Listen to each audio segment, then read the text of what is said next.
It seems a ridiculous notion that you could drown in shallow water, especially after you have survived the deep. It seems strange that you could drown in something that you could handle. There are some concepts, I just pulled a few, that will keep you from drowning in shallow water. And you might want to jot these down. Don't take the presence of the storm to indicate the absence of God. I'm not talking about the storms that rain down water and the lightning and the thunder and all of that. I'm talking about storms that other people can't see. Because you get up out the bed every morning and you put your hair up and put your makeup on, and they don't know you put your smile on just like you did your makeup, and because you are going through a secret storm. And when we get in a storm, we have a tendency to wonder, where is God? Because we buy into this notion that if God was with us, we would have no storm. That if God were really with us, everything would go smoothly. How could God be with us and we have cancer? How could my house be on fire and God be with me? I looked for him. I didn't see him. I looked in front of me. I thought he'd lead the way. I didn't see him. But you cannot see in a storm. That's why he told you to walk by faith and not by sight. In fact, if you really want to see God do his best work, get in trouble. I know you think God does his best work when you're dancing in the church and you're raising your hand and all of that stuff. No. The Bible said he is a very, very present help in the time of trouble. If you're looking for God, he's in the storm. He is with you in the storm. He promised. You never promise the obvious. You give a promise when you know that something is going to come to make you doubt.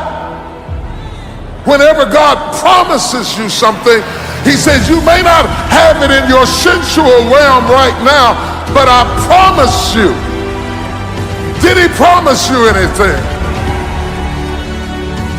You don't steer through the storm based on the conditions of the storm. You steer through the storm based on the solidarity of your faith and understand that this too shall pass. I don't have no details, but I am coming out of this. I wish I had some faith in this room. You ought to make a declaration right now that the devil can hear. I am coming out of this. The storm has started.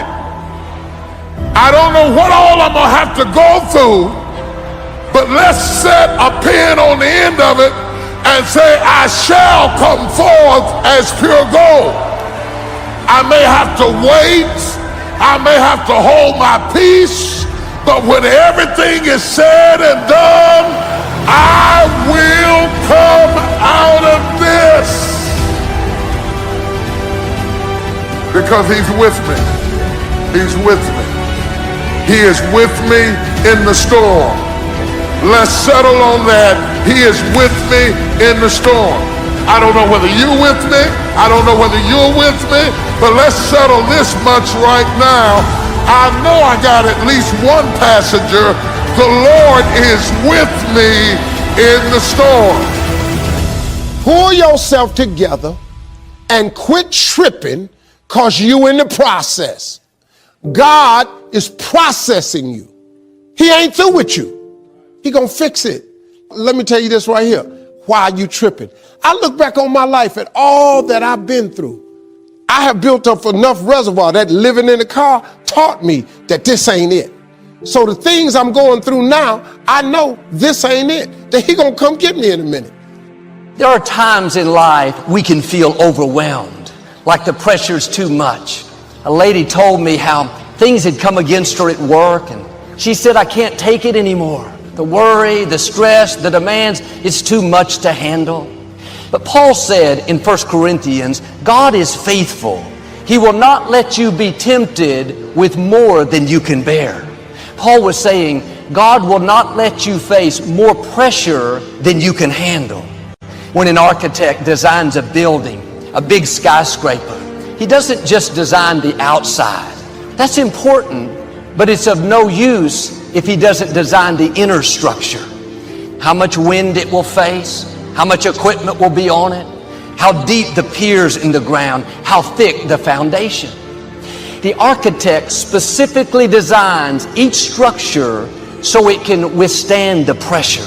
The good news is your architect is the Most High God. When He laid out the plan for your life, He calculated everything you would face. He took into account every hurt, every injustice, every mistake, and He designed your beams big enough. He put in you the determination, the stamina, that no matter what comes against you, it will not be too much to bear. You've been designed to withstand the storms, designed to endure until the dream comes to pass. You may not be able to see it, but your walls are strong enough. Your foundation is deep enough. You can bear whatever comes your way. He didn't forget about what environment you'd be in, what conditions you would face. Nothing you face will cause you to collapse under the weight. You need to remind yourself, I've been designed to withstand. I am determined enough. I'm strong enough. I am well able. Now, an architect doesn't wait till the pressure comes. He doesn't wait till the middle of the storm to decide what kind of structure to build. It's designed before one concrete truck shows up. The specs are studied, calculated, and approved before construction ever begins. Before you were formed in your mother's womb, your specs were carefully designed. When you face big challenges, that means you have strong infrastructure. You don't really know what's in you until you get some weight on you. When something happens that we've never faced, it's easy to think, I can't handle this. The truth is, you wouldn't be facing it unless you could handle it. The very fact that it happened is a sign that you are well able.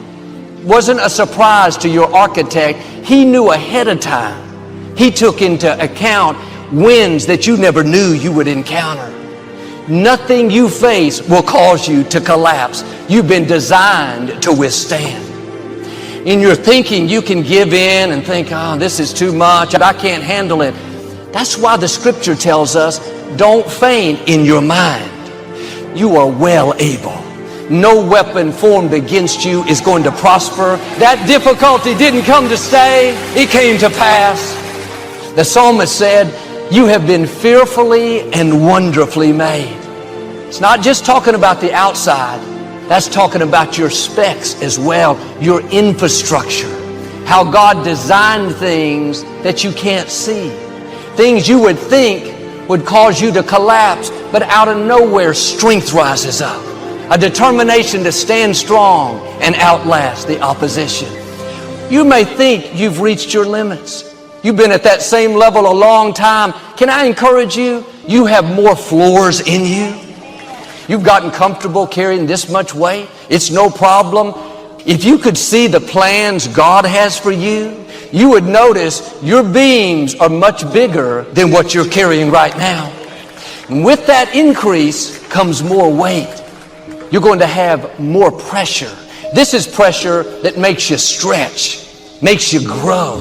Not just difficulties, but positive pressure, where you discover you can handle things that you never thought you could handle. What am I saying? You've been designed for everything you're going to face. When you come into things that seem too hard, things that should cause you to collapse, don't worry. God knew they were coming. He already made your beams big enough. Now, it may be uncomfortable. You may have to stretch, but that pressure is not going to stop you. Whatever is in your future, you have the grace to handle it.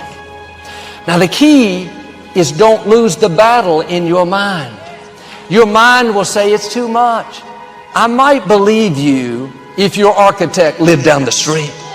If your architect worked for a firm downtown, he could make a mistake. Your architect is the God who spoke worlds into existence. He doesn't miscalculate. You will never face a situation that you're not designed for.